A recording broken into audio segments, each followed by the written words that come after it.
Harsh, when we talk about economic growth in India, especially, there are two big elephants in the room. I personally look at them as huge challenges, and that is the judiciary and bureaucracy. Now, and I'm sure you would agree that judiciary is not only slow moving for businesses, but also for citizenry in general. And so is bureaucracy. And in fact, I personally don't like the word bureaucracy very much, because I think it should be civil service, even in the common usage. But that apart, how do you see reforms and changes in these two domains? I mean, what kind of changes do we need? And do you think it's time that we bring in these changes? See, absolutely. Ultimately, growth, and we did not get much time to delve on this because it's an entire topic by itself. My thesis is growth basically happens because of state capacity. Right. So in a way, we talked a lot about technology, but the state is the ultimate meta technology. Right. We forget that the state is a creation and invention of us humans, right? It's a way of us collectively acting. The idea is the state must be accountable, limited, but strong. Right. And what happens is some people focus on the strong part and some people focus on the limited and accountable part, whereas we need all two or three. It has to be powerful, but it has to be limited by accountability. Yes. So that is the combination in a way that we are trying to create through democracies. Even China, which is a big exception to this kind of accountable thesis, is right now going through the transition where they had a collective leadership for the last three leaders. And right now, the current leader, Xi Jinping, might actually break precedent by going for a third term. And all kinds of downstream effects on the institutional structure of the CCP-led state. We don't know what comes in the future after that, right?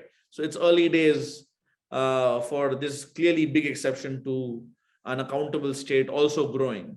But broadly speaking, that combination, how do you make a state accountable? As you mentioned, the civil service and the judiciary should be effective, should be as honest as possible, should be expeditious. And I think let's start with the judiciary first. Why is judiciary so important? If you and I, for example, and I always give this example in a very broad sense, how do you broad-base entrepreneurship?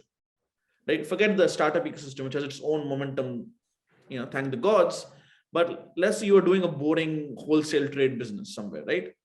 And you want to trade with me and we don't know each other. Historically, that has happened in India because you had some social capital with each other, like you belong to the same caste or subcaste. Right. And therefore, if you kind of defrauded each other, there was some social way of naming and shaming the other person in a marriage or in somebody's birth or death ceremony, right? You don't want to show your face because you've shamed the community. That's how you ended up doing business. But that's not a very efficient way of doing business, because then not everybody can take part in contracts with you.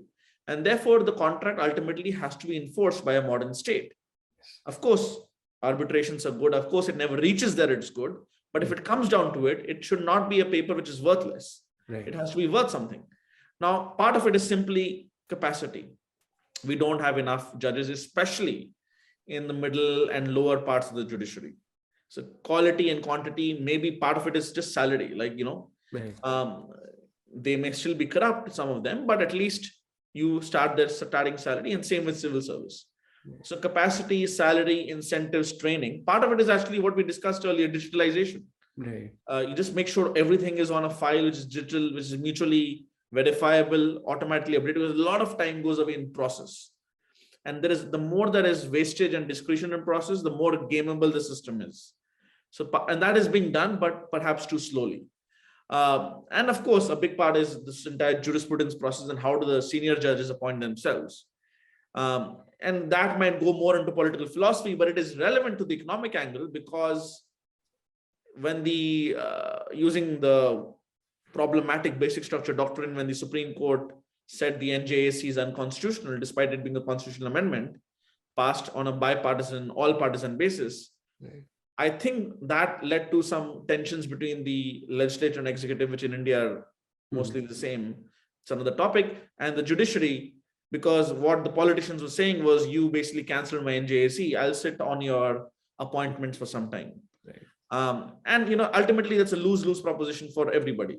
Yeah. So I think that is also related that you have to be accountable. Like you cannot effectively be a new caste system in India where the judges are the highest caste because everybody else has to disclose their financials in public life, but judges may or may not, and it's kind of voluntary. And if they wake up with the right mood, they may or may not. So these things have to be properly dealt with. I think one of the reasons the judiciary kind of got out of hand, and of course there are many good things with the Indian judiciary, don't get me wrong, is along with ideological reasons and along with general confusion at the highest level, because the politics side was very fragmented in coalition governments for a long time. So when you did not want to take politically tough steps, it was convenient even for the politician to get the judiciary stamp on it. But the moment you create that precedent, then you've already kind of given up that power, which ideally was not with that branch of government. So I think it's a capacity, it's an ideology, it's a digitalization, training and pay, all of them apply to judiciary. And it's very important. But before going to the civil service part, one last point I'll mention is, if you do the digitalization part well enough, for example, if you link the real estate transactions to your Aadhaar, which I'm sure will happen in the next 5 years at some point, and then you have a clear transactions, you have what is known as torrent system of land record. So the record is not just of transfers, but who owns it. And the government basically guarantees the title of the land. Half of the, well, not half, but a large number of the litigation will dry up because it's just property litigation. The other big source of property litigation is just one government department or branch against another government department or branch, like state governments versus federal government, or a PSU against another PSU. These are areas where somebody senior sits down, gets two heads together, and they just sign up a deal without having to go through the motions. Now that requires more credibility on the government side of them being honest and political more capital, because then some journalists will not say, why did you not take the next step of going through the process of maximizing your return in a narrow sense, right? So you needed, for example, Narendra Modi's credibility to sign a Rafale deal on a G2G basis, because the previous defense minister and prime minister were just so frozen by actual corruption and corruption allegations that they just did not do a defense acquisition deal of that magnitude. So it's just getting rid of that complacency and that paralysis is also a big part. Now on the civil service side, large part of it is applicable there as well. But I would say we need more focus on specialization. Yes. So yes, some of them have to be generalists.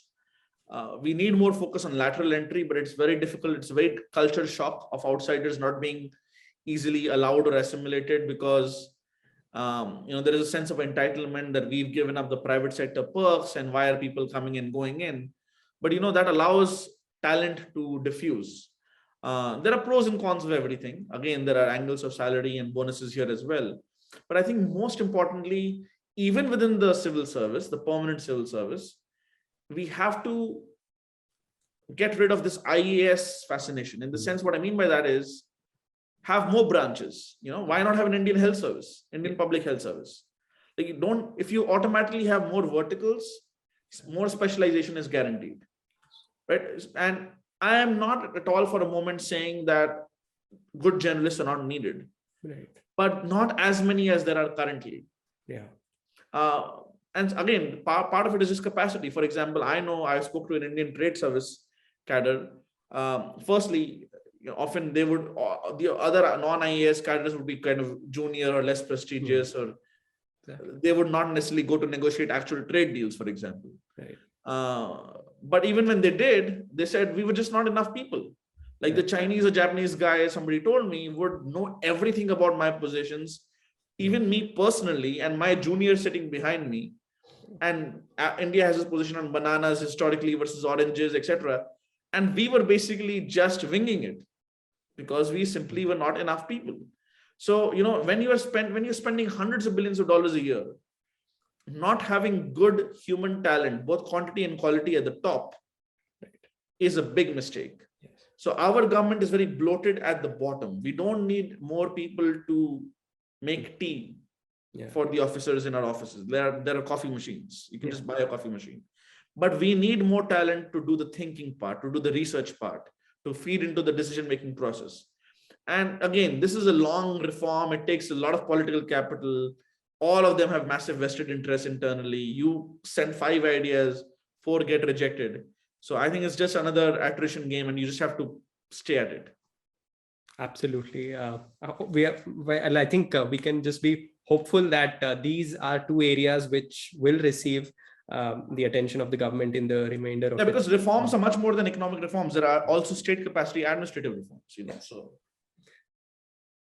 Please remember to subscribe to us and switch on the notifications for this channel. For our other social media links, more content, and to support our work, please visit citti.net. Dhanyavad. Namaskar.